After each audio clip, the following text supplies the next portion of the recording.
Hai, apa kabar semuanya? Semoga kabar Anda baik-baik saja. Terima kasih karena sudah memberikan support dan juga kesetiaan Anda untuk membangun channel Codot Film. Yuk kita lanjutkan alur ceritanya, sambil siapin kopi dan cemilan, setting suara volume full. Gasken. Mendapatkan fragmen peta, mempekerjakan seorang pengawal. Kedua tatapan itu terjalin di udara dengan keduanya memancarkan makna yang tak terbaca. Sedikit hawa dingin terbentuk di udara dan atmosfer tiba-tiba menjadi agak tegang. Sepasang mata hitam gelap dengan tenang memperhatikan Hai Bodong di udara, yang tampak menjadi lebih galak dan sombong setelah pemulihan kekuatannya. Tubuh Xiao yang sedikit membungkuk ke belakang dan bersandar di sandaran kursi. 10 jarinya ditempatkan di depan tubuhnya. Ekspresi tenangnya yang serupa tidak berubah sedikit pun karena Do Huangqi yang ganas yang dia rasakan di ruang bawah tanah. Di udara, tatapan Hai Bodong membawa sedikit agresi saat dia menatap tajam ke pemuda berpakaian hitam di bawah. Kekuatan samar udara dingin melayang di atas telapak tangannya. Menyusul pemulihan kekuatannya, emosi yang telah ditekan di Hai Bodong selama beberapa dekade akhirnya sekali lagi mulai dilepaskan dengan lambat dan menenangkan. Kaisar Es saat itu dingin dan sombong. Tidak pernah ada orang yang berani mengambil apapun dari tangannya. Xiao Yan, bagaimanapun, telah melanggar tabu ini. Di masa lalu, Hai Bodong tidak mengungkapkan permusuhan karena dia tidak bisa melihat kekuatan Xiao Yan karena segelnya. Namun, sekarang segelnya telah rusak. Kaisar Es yang sangat kuat saat itu akhirnya dan sepenuhnya kembali. Kekuatan yang tiba-tiba meroket juga menyebabkan hati Hai Bodong diam-diam mulai memikirkan cara mengambil kembali potongan peta yang merupakan tangan Xiao Yan. Meskipun Hai Bodong tidak tahu apa gunanya fragmen peta itu, dia masih bisa menyadari bahwa rahasia yang tersembunyi di dalam fragmen peta pasti tidak kecil. Bagaimanapun, pecahan peta ini adalah sesuatu yang telah menarik orang kuat di sekitar level Ratu Medusa untuk melakukan perjalanan jarak yang sangat jauh untuk mengejarnya dengan niat untuk membunuh. Dengan tubuhnya melayang di udara sedingin es menyelimuti tubuh Hai Bodong saat matanya menatap Xiao Yan yang memiliki wajah yang tenang. Sikap pria muda yang tenang dan tidak dapat dipahami akhirnya menyebabkan Hai Bodong, yang kepercayaan dirinya telah meningkat pesat, menjadi sedikit sadar. Mempersempit matanya menjadi celah kecil, Hai Bodong mengingat pertarungan besar dengan Xiao Yan beberapa bulan yang lalu. Wajahnya menjadi serius. Ketika gambar pemuda yang mengendalikan nyala api putih tebal yang aneh lalu melintas di benaknya, hawa dingin tiba-tiba muncul di hati Hai Bodong tanpa peringatan. Saat itu, setelah melakukan kontak dengan api putih tebal, Hai Bodong memiliki pemahaman yang mendalam tentang terornya. Saat hawa dingin di hati Hai Bodong naik, tubuhnya juga sedikit menggigil. Rasa dingin di wajahnya juga berangsur-angsur menghilang. Senyuman yang tampak lembut digantung di wajah tua yang agak kaku itu. Setelah mengulangi pemikiran yang dalam, kepercayaan diri Hai Bodong, yang melonjak berlebihan karena kekuatannya yang melonjak, akhirnya ditekan oleh rasionalitasnya dan secara bertahap menghilang. Dia secara kasar menghitung sedikit dan setelah beberapa jantung berdebar dia menyadari bahwa meskipun dia secara bertahap memulihkan kekuatannya dari sebelumnya, dia masih tidak dapat melihat kekuatan sejati pemuda ini. Merasakan Qi Xiao Yan, itu jelas hanya milik Du Shi. Namun, setelah pernah bertengkar dengannya, Hai Bodong tahu bahwa jika ada yang benar-benar memperlakukan pria muda di depannya sebagai Du Shi dan mencoba menghadapinya, dia kemungkinan akan menerima pelajaran berdarah. Untuk sementara tidak pantas menjadi musuh bersamanya. Saat pikiran ini melintas di dalam hatinya, senyum lembut muncul di wajah lama Hai Bodong. Dia menghadapi Xiao Yan dan memberikan senyum yang tampaknya ramah saat dia mengangguk. Udara dingin yang menyelimutinya juga perlahan masuk ke dalam tubuhnya. Dengan kilatan mengejek di matanya, Xiao Yan menatap Hai Bodong yang, setelah berpikir keras di udara, tiba-tiba mengambil inisiatif untuk menarik sikapnya yang galak dan mengesankan dan mulai mengungkapkan niat baik. Xiao Yan bermain dengan cincin di jarinya sambil tersenyum bercanda dan berkata, Tuan Tua Hai, kupikir setelah memulihkan kekuatanmu, kau berencana memakan kata-katamu dan menyerangku. Sikapmu barusan benar-benar bisa membuat seseorang takut. Keke, adik Xiao Yan, apa yang kamu katakan? Berapa lama saya bisa melupakan bantuan yang telah Anda berikan kepada saya? Hal tidak tahu berterima kasih semacam itu bukanlah sesuatu yang saya, Hai Bodong, akan bisa lakukan. Hai Bodong buru-buru melambaikan tangannya dan perlahan turun. Dia menghadapi Xiao Yan dan menjelaskan, saya sangat menyesal. Tadi, saya mengalami kesulitan sementara untuk mengendalikan kekuatan saya karena saya tiba-tiba memulihkannya, mengejutkan adik kecil. Xiao Yan tersenyum saat dia duduk di kursi. Tangannya yang panjang menepuk-nepuk lengan bajunya saat dia tersenyum dan berkata dengan lembut dan agak menyesal, sangat disayangkan. Aku kecil awalnya berencana untuk mengalami kekuatan sejati Kaisar Es yang pernah mengguncang seluruh kekaisaran Jia Ma. Melihat hal-hal sekarang, sepertinya saya tidak akan memiliki kesempatan seperti ini. Betapa disesalkan. Mendengar ini, sudut alis Hai Bodong bergerak sedikit tanpa ada yang menyadarinya. Tatapan tajamnya menatap dengan keras kepala ke wajah Xiao Yan yang sepertinya tidak bercanda.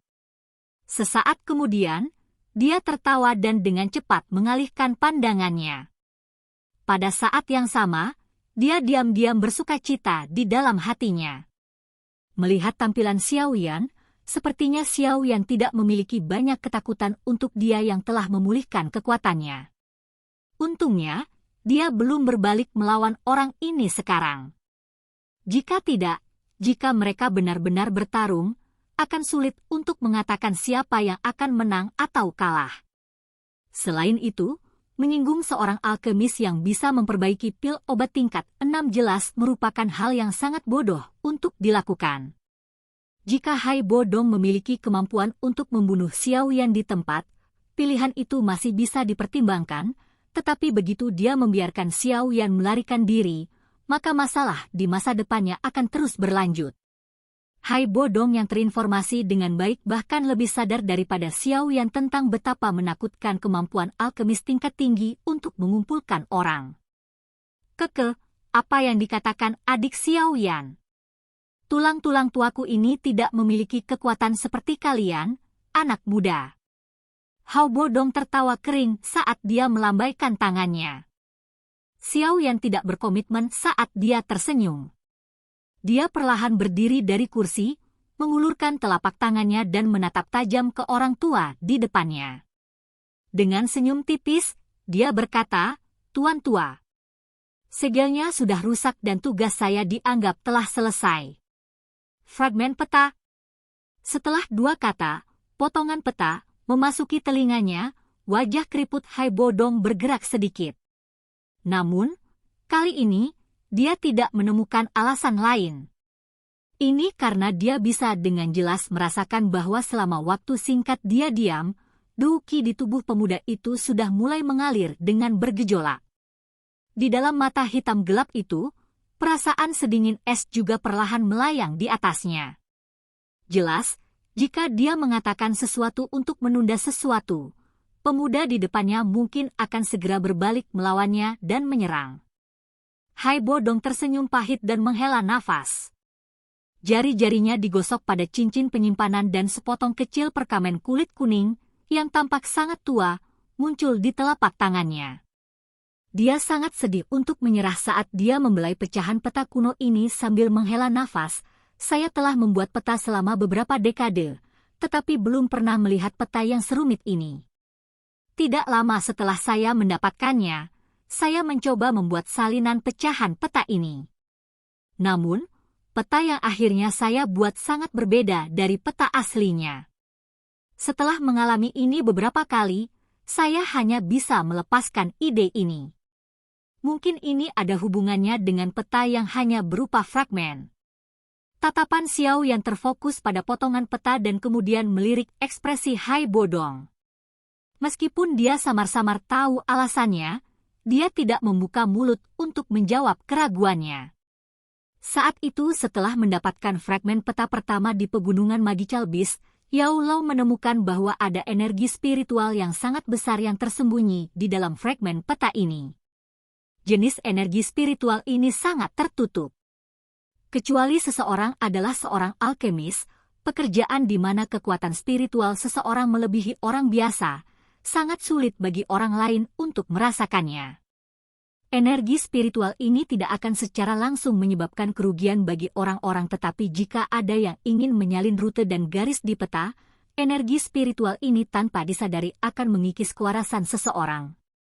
Hai Bodong menggosok fragmen peta untuk waktu yang lama, tidak mau berpisah dengannya. Akhirnya, dia menggelengkan kepalanya dengan sedih dan menyerahkannya kepada Xiao Yan. Dia tersenyum pahit dan berkata, ambillah. Melihat dari pengalaman saya, fragmen peta ini seharusnya dibagi menjadi beberapa bagian. Tidak terlalu berguna hanya memiliki satu porsi ini di tangan saya. Terlebih lagi, ingin menemukan pecahan peta lain di benua yang luas ini tidak diragukan lagi lebih sulit daripada menemukan jarum di laut. Xiao Yan tersenyum, mengulurkan tangannya dan menerima potongan peta yang sangat halus ini. Dia mengukurnya sebagai perubahan samar dan rasa kuno menyerbunya. Tampaknya waktu yang dialami fragmen peta ini sepertinya tidak akan singkat. Saat dia memegang pecahan peta kecil ini, Xiao Yan mengeluarkan pecahan peta kecil lainnya yang dia dapatkan dari Hai Bodong terakhir kali dari cincin penyimpanan. Setelah itu, dia menyatukannya. Saat dia melihat titik di mana keduanya bersentuhan tidak memiliki celah sedikit pun, dia menghela nafas lega. Hehe, adik Xiao Yan, sepertinya kamu sangat tertarik dengan potongan peta ini. Melihat sikap Xiao Yan, mata Hai Bodong berputar saat dia bertanya sambil tertawa. Saya memiliki minat yang cukup besar pada semua hal yang aneh dan unik ini. Xiao Yan tersenyum sedikit dan memberikan jawaban yang sangat samar. Adik, pecahan peta di tanganku semuanya telah masuk ke sakumu. Hehe. Aku ingin tahu apakah kamu bisa memberitahuku apa sebenarnya gunanya benda ini? Setelah Anda menggabungkan semua fragmen peta, apa yang bisa Anda peroleh? Hai Bodong menggosok kedua tangannya. Dia tidak bisa menahan rasa ingin tahu di dalam hatinya saat dia bertanya dengan senyum canggung. Pak Tua Hai, saya sudah memberitahu Anda bahwa selain melihat fragmen peta semacam ini sekali selama pelelangan itu, ini adalah pertama kalinya saya mendapatkan fragmen peta. Oleh karena itu, saya juga tidak terlalu yakin tentang hal-hal apa yang disembunyikannya. Xiao Yan melambaikan tangannya dan menjawab sambil tersenyum. Mendengar ini, sudut mulut Hai Bodong terbuka. Dia tertawa 2 kali tapi dia bergumam di dalam hatinya. Kamu tidak tahu? Akan aneh jika Anda tidak tahu. Hanya orang bodoh yang mau mempertaruhkan nyawanya untuk memasuki gurun demi sepotong pecahan peta yang tidak dia ketahui detailnya. Melihat kelakuanmu yang cerdik, apakah kamu terlihat seperti orang bodoh?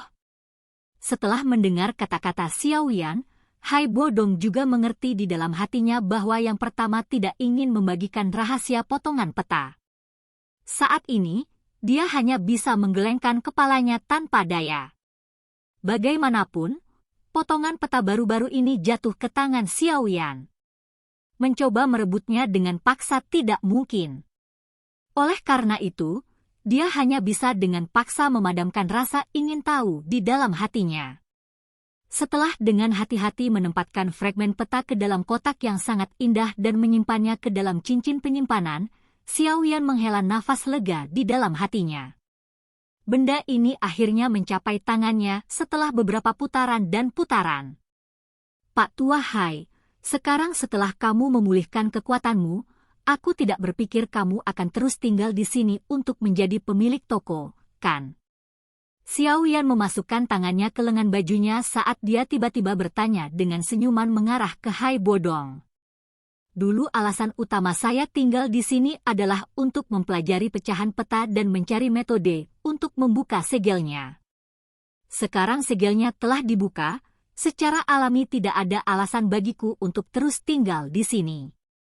Hai Bodong mengangguk, melirik Xiaoyan yang tersenyum dan tanpa sadar bertanya, apakah kamu punya sesuatu? Haha, aku memang punya sesuatu yang ingin aku minta bantuan Tuan Tua Hai. 10 jari di lengan Xiaoyan dengan lembut menjentikan saat dia tertawa pelan. Hehe, kamu akan meminta bantuan dari Du Huang secepat ini.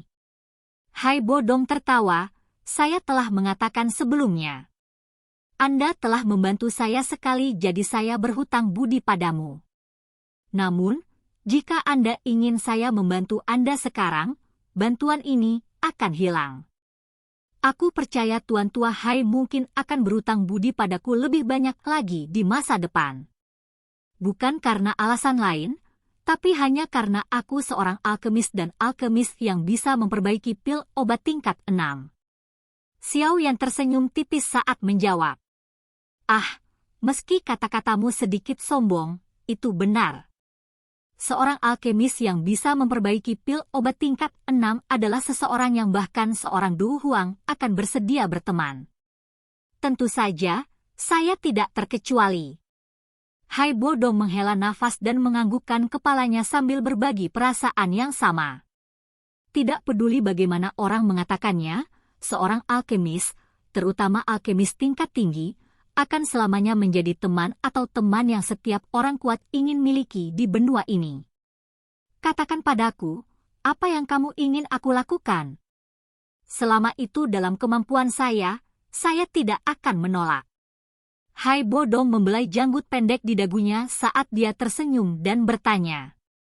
2 bulan kemudian, saya akan menuju ke Misty Cloud Sect. Ketika saatnya tiba, saya mungkin mengalami konflik dengan mereka. Yang perlu dilakukan Tuan Tua Hai adalah menunjukkan wajah Anda ketika saatnya tiba. Xiaoyan menghela nafas lembut dan terdiam beberapa saat sebelum berkata. Misty Cloud Sect? Untuk apa Anda memprovokasi mereka? Itu pemain yang sangat besar. Mendengar ini, Hai Bodong bingung sesaat sebelum dia segera menjawab dengan terkejut. Saya hanya akan menyelesaikan beberapa nilai. Xiaoyan sembarangan berkata tanpa menjelaskan detail apapun. Bagaimanapun, itu bukanlah sesuatu yang terlalu mulia. Sekte Misty Cloud sangat kuat. Ada banyak orang kuat di dalamnya. Sepertinya permintaanmu ini cukup sulit. Hai Bodong membelai dagunya dan berkata dengan sedikit ragu. Melihat bahwa Hai Bodong sedikit ragu-ragu, Xiaoyan tersenyum dan berkata, Tuan Tua Hai, Anda dapat yakin bahwa saya tidak meminta Anda untuk menjadi musuh dengan Misty Cloud Sect. Jika mereka menggunakan jumlah mereka yang besar untuk menggangguku atau menggunakan kekuatan mereka untuk menggertak yang lemah, Tuan Tua Hai hanya perlu menunjukkan wajahmu. Gunakan kekuatan mereka untuk menggertak yang lemah? Kamu sangat lucu. Dengan kekuatanmu, selain Misty Cloud Sect Leader, siapa lagi yang bisa bersaing denganmu? Karena alasan tertentu, saya tidak ingin mengungkapkan kekuatan saya. Ketika saatnya tiba, saya hanya akan menggunakan kekuatan saya di permukaan. Xiaoyan melambaikan tangannya dan menjawab sambil tersenyum. Hah, keputusan yang membingungkan. Mendengar ini, Hai Bodong merasa rugi. Dia merenung sejenak sebelum menganggukkan kepalanya dan tanpa daya berkata, baiklah, saya berhutang budi padamu. Saya akan menemani Anda ke Misty Cloud Sect. Meskipun saya tidak berani mengatakan bahwa saya dapat membalikan Misty Cloud Sect sekarang, tetapi jika itu hanya untuk memastikan keselamatan Anda, seharusnya tidak terlalu sulit. Melihat Hai Bodong mengangguk, Xiaoyan tertawa pelan. Dengan pengawal Du Huang, beberapa dari orang-orang kuno dan keras kepala di Misty Cloud Sector harus tahu cara menahan diri. Silahkan pergi ke. Oke guys, jangan lupa like, comment, share, and subscribe di channel Codot Film. See you next video, peace out and bye-bye.